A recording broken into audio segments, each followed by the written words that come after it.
Qin Shi Huang, born Yingzheng in 259 BCE, was a ruler whose ambition and vision would forever change the history of China. Raised during the turbulent Warring States period, he inherited the throne of the Kingdom of Qin at just 13 after the sudden death of his father. His early reign was marked by the influence of court officials, but as he grew older, he seized control and began laying the groundwork for his future as the first emperor of a unified China. From a young age, Qin Shi Huang was hardened by the brutal realities of court politics. His early years taught him to value power above all else.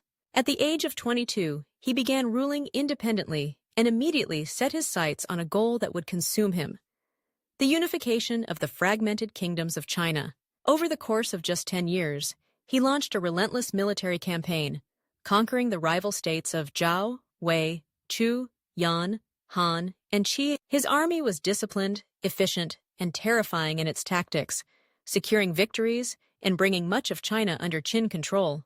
His methods were often ruthless, with entire cities razed and thousands of lives lost in his campaigns.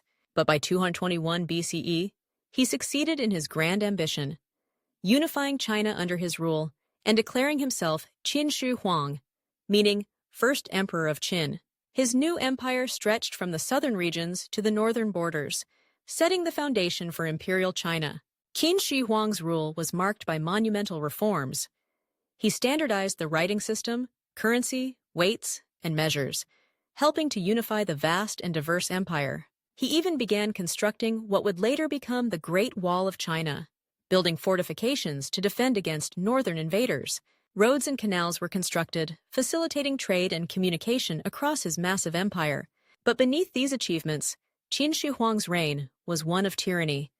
Obsessed with immortality, he sought elixirs of life and consulted alchemists, hoping to escape the inevitable fate of death. His paranoia grew, and as time passed, he became more oppressive, implementing harsh laws and punishing anyone who opposed him, including his own family.